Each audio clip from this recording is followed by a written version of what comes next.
नमस्कार मित्रांनो, माझ्या यूट्यूब चॅनलवर तुमच्या सर्वांचं स्वागत आहे. तर आपण आजपासून एक मार्केट ॲनालिसिसची एक सीरीज चालू करणार आहोत. तर या सीरीजमध्ये आपण मार्केट ॲनालिसिस किंवा उद्यासाठीच्या मार्केटच्या प्रिडिक्शन या संदर्भात आपण डिस्कशन करणार आहोत. तर पहिल्यांदा आपण सुरू करूया बँक निफ्टीपासून.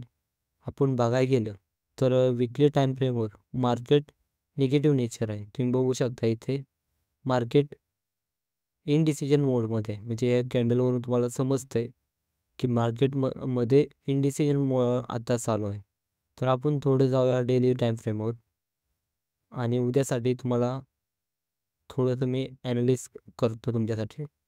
तर इथं बघायला गेलं ना, हा इथं रेजिस्टन्स झोन.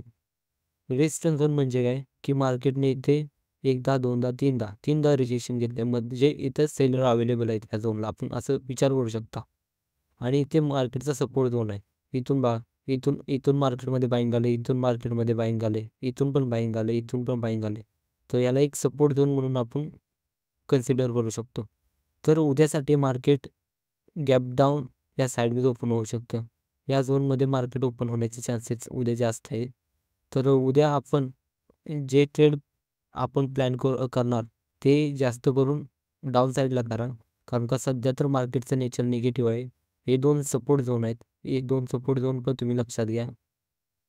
तर यानंतर आपण थोडं निफ्टीचं ॲनालिसिस करू. तर आता तुम्ही निफ्टी पण बघू शकता. विकली टाईम फ्रेमवर सेम बँक निफ्टीसारखी इनडिसिजन कॅन्डल आहे. त्यामुळे आपण ह्या मार्केटमध्ये थोडं निगेटिव्ह साईडला आपण जास्त प्रिपेअर करू शकतो. कारण का आपण बघू शकता डेली टाईम फ्रेमवर इथे एक सपोर्ट झोन आहे, इथे एक सपोर्ट झोन आहे आणि इथे हा रेजिस्टन्स आहे.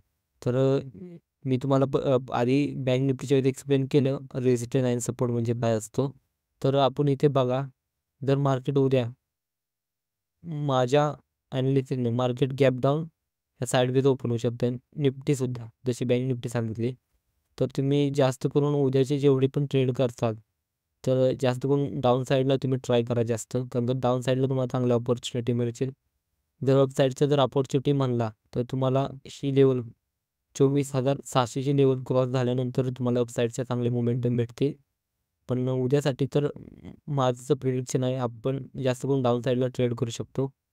कारण का मार्केट तर सध्या बघायला गेलं तर निगेटिव्ह मोडमध्ये आहे.